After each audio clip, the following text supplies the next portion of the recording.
ሰበር ዜና በትግራይ የቀድሞ ፕሬዝዳንት ላይ የግድያ ሙከራ ተፈጸመ። ከዚህ ግድያ ሙከራ ጀርባ ያሉ እጆችም ታውቀዋል። ክስተቱ በትግራይ የሰፈነውን ስርዓት አልበኝነት ያጋለጠ ሆኗል። ወዲህ ደግሞ የህወሓት ኃይሎች በሶስት አቅጣጫ መከላከያ ሰራዊቱ ላይ ትንኮሳ ፈጽመዋል። ጦርነት ለመጀመርም ቆርጠዋል ተብሏል። የትግራይ ጀነራሎች ጦርነት ለመክፈት እየተሰናዱ ባለበት በዚህ ወቅት አዲስ አበባ የተቀመጠ አንድ ድርጅት ብልጽግና ምርጫውን ማሸነፉን ባረጋገጠ ማግስት የሽግግር መንግስት እንዲመሰረት ጠይቋል። ይህ አዲስ ፖስት ሚዲያ ነው። የከበረ ሰላምታችን በያላችሁበት ይድረሳችሁ። ለአሁኑ የተደመጡ እናንተን የሚመጥኑ መረጃዎችን አጠናክረን መተናል። አስቀድማችሁ ቪዲዮን ላይክ እና ሼር በማድረግ አብራችሁ እንድትቆዩ ግብዣችን ነው። ዋና ዋናዎችን እናስቀድም። የአብይ አህመድ መንግስት እንዳያረጋጋ ከውስጥና ከውጭ የተለያዩ ኃይሎች ቆርጠው ተነስተዋል ሲሉ ጀነራሉ ከሰሱ። ጀነራል ባጫ ደበሌ ጽምዶን በተመለከተ አነጋጋሪ አስተያየት ሰጥተዋል። ፋኖ ጽምዶ ውስጥ ቢገባ ምንም የሚያመጣው ለውጥ የለም ያሉ ሲሆን ሻዕቢያን ደግሞ ሰፈር የሚረብሽ ጎረምሳ ነው ሲሉ ዘልፈውታል። ህወሓትን ደግሞ ከሲኦል አምልጠው እየወጡ በማለትም ነው የገለጹት። ከውስጥም ከውጭም ተነስተውብናል ብለዋል። በዝርዝር ትሰሙታላችሁ። በትግራይ የቀድሞ ፕሬዝዳንት ላይ የግድያ ሙከራ ተፈጸመ። ከዚህ የግድያ ሙከራ ጀርባ ያሉ እጆችም ታውቀዋል። ግድያው በማን እንደተቀነባበረ ግልጽ ያልሆነ ሲሆን በህወሓት ወይንም ቂም በቋጠሩባቸው የሻዕቢያ ሰዎች ሊሆን እንደሚችል ግን ተገምቷል። በሌላ በኩል ደብረጽዮን ገብረ ሚካኤል በሁሉም አቅጣጫ ለመመከት ተዘጋጅተናል ሲሉ ለጠላትም ለወዳጅም መልእክት ሰደዋል። ትሰሙታላችሁ። ብልጽግና ምርጫውን ማሸነፉን ባወጀ ማግስት የሽግግር መንግስት እንዲመሰረት ጥሪ ቀረበለት። አብይ ይህንን ጥያቄ በፈገግታ እንደሚያልፉት የሚጠበቅ ቢሆንም ጥያቄው ግን ትልቅ ትኩረትን የሳበ ሆኗል። የተወደዳችሁ የቻናላችን ቤተሰቦች እነዚህንና ሌሎች መረጃዎችን አጠናክረናል። አሁን ወደ ዝርዝሮቹ እናመራለን። ብልጽግና ምርጫውን ማሸነፉን ባወጀ ማግስት የሽግግር መንግስት እንዲመሰረት ጥሪ ቀረበለት። አብይ ይህንን ጥያቄ በፈገግታ እንደሚያልፉት የሚጠበቅ ቢሆንም ጥያቄው ግን ትልቅ ትኩረትን ይሳበ ሆኗል። የኢትዮጵያ ብሔራዊ ምርጫ ቦርድ ትላንት የ7ኛውን አጠቃላይ ምርጫ ውጤት ይፋ ማድረጉን ተከትሎ የኦሮሞ ነጻነት ግንባር ኦነግ የሀገሪቱን የጸጥታና የፖለቲካ አቅጣጫ አስመልክቶ ጥብቅ ማስጠንቀቂያ ያዘለ መግለጫ አውጥቷል። ቦርዱ በጠቅላይ ሚኒስትር አብይ አህመድ የሚመራው ገዢው የብልጽግና ፓርቲ በፌዴራል ፓርላማ 438 ወንበሮችን በማግኘት አብላጫ ድምጽ ማሸነፉን መንግስት ለመመስረት የሚያስችለውን ውጤት ማምጣቱን ማስታወቁ ይታወቃል። ይሁን እንጂ ኦነግ በመግለጫው በኦሮሚያም ሆነ በመላው ኢትዮጵያ ያለውን ቀውስ የምርጫ ድል በማወጅ ብቻ ሊፈታ እንደማይችል አስምሮበታል። የከፋ አደጋን ለመከላከልም ጊዜ ሳይጠፋ አሳታፊ፣ እውነተኛና ግልጽ የሆነ ሀገራዊ የፖለቲካ ውይይት ሊደረግ እንደሚገባ አጥብቆ አሳስቧል። በዘንድሮ ምርጫ በኦሮሚያ ክልል ዋነኛ ተፎካካሪ ከነበሩት ፓርቲዎች አንዱ የሆነው ኦነግ ለፌዴራል ፓርላማና ለክልል ምክር ቤት በድምሩ 163 እጩዎችን ቀርቦ የነበረ ቢሆንም በምርጫ ቦርዱ ይፋዊ ውጤት መሰረት አንድም ወንበር ማሸነፍ አልቻለም። ፓርቲው በ7ኛው አጠቃላይ ምርጫ ለመሳተፍ የወሰነው አስገዳጅ የህግ መስፈርቶችን ለማሟላትና ያለችውን ጠባብ የፖለቲካ ምህዳር በመጠቀም ዓላማውንና መርሁን ለህዝብ ለማድረስ መሆኑን በመግለጫው አብራርቷል። በዚህም ረገድ የተሳካ ስራ መሰራቱን በውሳኔ ምንም አይነት ጸጸት እንደሌለውም ገልጿል። በተጨማሪም በምርጫው ሂደት ላይ የታዩ ግድፈቶችን በተመለከተ ለምርጫ አስፈጻሚው አካል ህጋዊ ቅሬታዎች ቢያቀርብም ቦርዱ አቤቱታዎችን በሚፈልገው ጥልቀት፣ ሚዛናዊነትና ፍትሐዊነት መርምሯል ብሎ እንደማያምን ኦነግ አስታውቋል። ፓርቲው አሸናፊ ለሆነው ገዢ ፓርቲ ባቀረበው ጥሪ ሀገሪቱ የተዘፈቀችበት ዘርፈ ብዙ ቀውስ በምርጫና በፓርላማ ወንበርን በመቆጣጠር ብቻ መፍታት ይቻላል ከሚለው የተሳሳተ እሳቤ እንዲወጣ መክሯል። መንግስት ያለምንም ምክንያት የሚያደርገውን የወታደራዊና የጸጥታ ኃይሎች ስምሪት በአስቸኳይ እንዲያቆም እንዲሁም አሁን ያለውን የህዝብ ብሶት በፍትህ በእውቀትና በእርቅ ለመፍታት እውነተኛ የፖለቲካ ፍላጎትና ቁርጠኝነት በማሳየት ለኦሮሞ ህዝብ እንዲያረጋግጥ ጠይቋል። ከዚህ ጋር ተያይዞ ያለምንም የህግ አግባብ በእስር ቤት እየማቀቁ ያሉ የፖለቲካ እስረኞች በአስቸኳይ እንዲፈቱ ኦነግ አጥብቆ ጠይቋል። በሌላ በኩል ኦነግ በሰሜን ኦሮሚያ ያለውን የጸጥታ ስጋት በተመለከተ ከፍተኛ ስጋቱን የገለጸ ሲሆን ጽምዶ ወይንም ደግሞ ቅንጅት ያሏቸውን ኃይሎች በአካባቢው ነዋሪዎች ላይ ጉዳት ያደረሱ ጥቃቶችን መሞከራቸው ወንጅሏል። እነዚህ ኃይሎች በተለያዩ ቦታዎች የኦሮሚያን ድንበር ጥሰው በመግባት የህይወት መጥፋት ማስከተላቸውን በመግለጫው ያወገዘው ግንባሩ ይህንን የጸጥታ ስጋት በጋራ ለመቋቋም የሚያስችል የፖለቲካ ፓርቲዎች የጋራ ጥምረት እንዲመሰረት ሀሳብ አቅርቧል።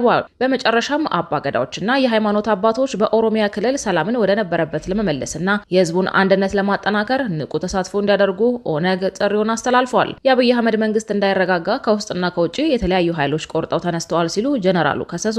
ጀነራል ባጫ ደበሌ ጽምዶን በተመለከተ አነጋጋሪ አስተያየት ሰጥተዋል።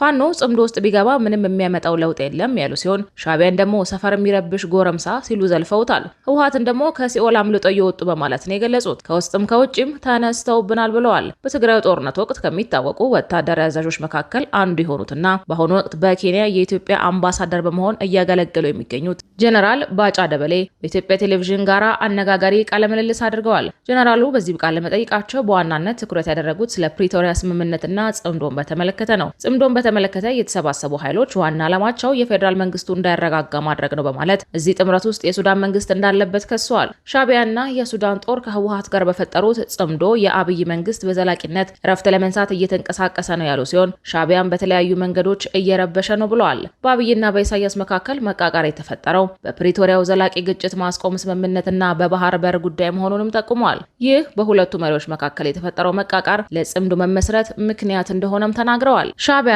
ህወሓት መካከል የተፈጠረው ቅንጅት ዋና ግቡ የአብይ አስተዳደር እንዳይረጋጋና እንዳይጸና መረበሽ መሆኑን ተናግረዋል።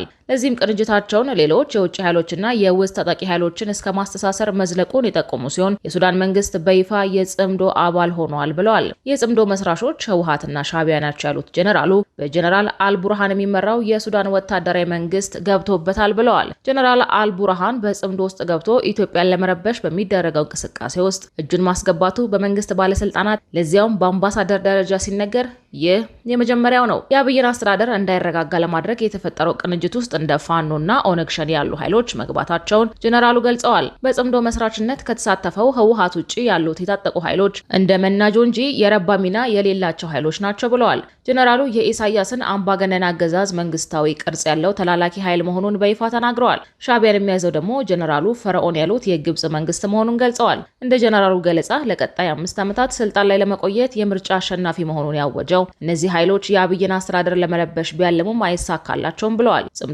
ኢትዮጵያን የማፍረስ አቅም እንደሌለው የገለጹት ጀነራሉ ፈርዖን ያሏቸው የግብጽ ተልዕኮ ሆኖ ሊቀጥል እንደሚችልም ጠቁመዋል።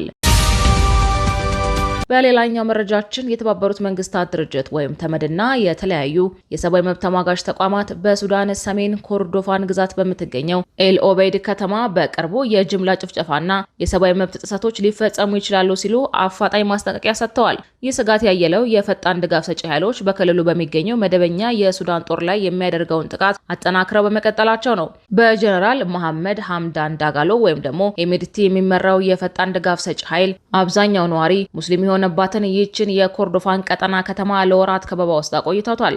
የተመድ የጸጥታው ምክር ቤት ቅዳሜ ዕለት ባወጣው መግለጫ የፈጣን ድጋፍ ሰጪ ኃይሎች በከተማዋ ዙሪያ ከፍተኛ ወታደራዊ ስምሪት እያደረጉ መሆናቸውን የሚያሳዩ ሪፖርቶች ጥልቅ ስጋቱን ገልጿል። ምክር ቤቱ ሁሉም ተፋላሚ ወገኖች ግጭታቸውን እንዲያቆሙና አባል ሀገራትም ሁከቱን ከሚያባብስ ማንኛውም ጣልቃ ገብነት እንዲቆጠቡ ጥሪ አቅርቧል።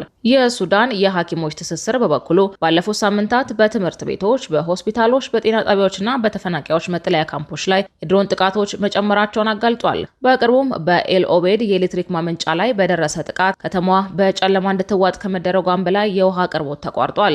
የኖርዌይ የስደተኞች ምክር ቤት አማካሪ ኤልያስ አቧታ እንደገለጹት ኤል ኦቤድ ተራ ከተማ ሳትሆን የቀጠናው የንግድና የሰብአዊ እንቅስቃሴዎች ማዕከል ናት። ከተማዋ ፈጣን ድጋፍ ሰጪ ኃይሉ በተቆጣጠረው ዳርፉርና መደበኛው ጦር በያዘው የምስራቅ ሱዳን መካከል የምትገኝ ወሳኝ የሽግግር ቀጠና መሆኗም የውጊያውን ስጋት ከፍ አድርጎታል። የተመድ ዋና ጸሐፊ አንቶኒዮ ጉቴሬዝ እና በሱዳን የተመድ ልዩ ልኡካኑ ፔካ ሃቪስቶ በከተማዋ ላይ አደጋ አንዣቧል በማለት ኤሚዲቲ አልኦቤይድን ከጥቃት እንዲታደጉ አሳስበዋል። ጉቴሬዝ በኤልፋሸር የታየው አሰቃቂ ድርጊት በኤል ኦቤይድ እንዲደገም መፍቀድ የለብንም ሲሉ አጥብቀው አስጠንቅቀዋል። ተመድ ይህንን ስጋት ያቀረበው የፈጣን ድጋፍ ሰጪ ኃይሉ ዳርፉር ውስጥ በምትገኘው ኤልፋሸር ከተማ ላይ ከ500 ቀናት ከበባ በኋላ በተከፈተው ጥቃት የዘር ማጥፋት ምልክት ያላቸው የጅምላ ጭፍጨፋዎችና አስገድዶ መድፈር ወንጀሎችን መፈጸሙን የተመድ አጣሪ ቡድኑ ማረጋገጡን ተከትሎ ነው። የአውሮፓ ህብረትም በተመሳሳይ የፈጣን ድጋፍ ሰጪ ኃይሉ በሰላማዊ ዜጎች ላይ የሚያደርገውን ጭፍጨፋ፣ ብሔርን መሰረት ያደረጉ ጥቃቶችንና በመሰረተ ልማቶች ላይ የሚደርሰውን ውድመት በአስቸኳይ እንዲቆም ጠይቋል።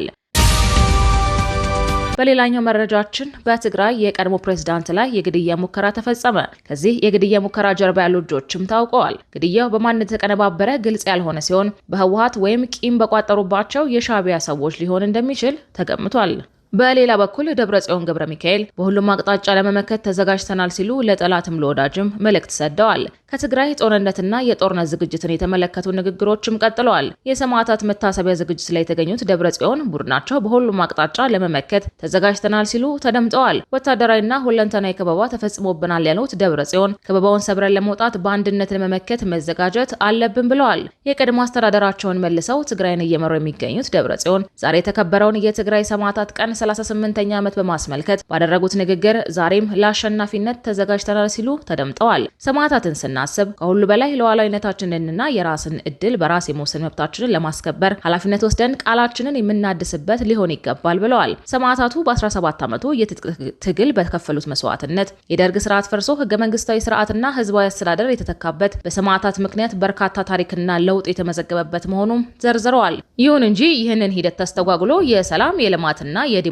ጉዞ በመጨረሻ ትግራይን የሚያጠፋ ሆኗል በማለት የሚከሱት ደብረጽዮን አሁን ላይ ትግራይ በልጆቿ መስዋዕትነት አጽንተዋለች ካሉት የፌዴራል ስርዓት መገፋቷን አውስተዋል። ይቀጥሉና ወደ ቀድሞ ክብራችን ለመመለስ ወደ ሌላ መመከት የተሻገርንበትን የትግል ምዕራፍ ላይ እንገኛለን በማለት የትግራይ ወጣቶች ለሌላ መስዋዕትነት እንዲዘጋጁ ጥሪ አቅርበዋል። የትግራይ ልጆች በከፈሉት መስዋዕትነት ምክንያት የፕሪቶሪያ ስምምነት ተፈርሞ ወደ ሰላማዊ የፖለቲካ ትግል ተሻግረን የነበረ ቢሆንም ስምምነቱ ለሌላ ከበባ ዳርጎናል። የፕሪቶሪያ ስምምነት አፈጻጸም የተወሰነ ጅማሮ ቢኖረውም መደምደሚያው ግን ህዝባችንን በወራሪዎች ስር የሚቆይ ተፈናቃዩንና የተሰደደውን ወደ ቦታው የማይመልስ ሆኗል ሲሉ በምሬት ገልጸዋል። ከአፈጻጸሙ መጓተት በተጨማሪ ያሉ ችግሮችን ለመፍታት በፖለቲካዊ የውይይትና ድርድር የማይካሄድበት ደረጃ ላይ ተደርሷል ሲሉ አክለዋል። በመጨረሻም ሲንከባለል የቆየው የፕሪቶሪያው ስምምነት በፌዴራል መንግስት ፈርሶ ትግራይ ወደ ሌላ ከበባና እገዳ የገባችበት ሁኔታ ላይ እንገኛለን ሲሉ ገልጸዋል። ምንም እንኳን ደብረጽዮን ለስምምነቱ መፍረስ የፌዴራል መንግስቱ ብቻ ተጠያቂ ቢያደርጉም በሁለቱም ተዋዋዮች በኩል ጉድለቶች መኖራቸው ይታወቃል። አፈጻጸሙ ላይ በተፈጠረው መጓተት ዳግም ወደ ጦርነት የመመለስ አዝማሚያው ከጊዜ ወደ ጊዜ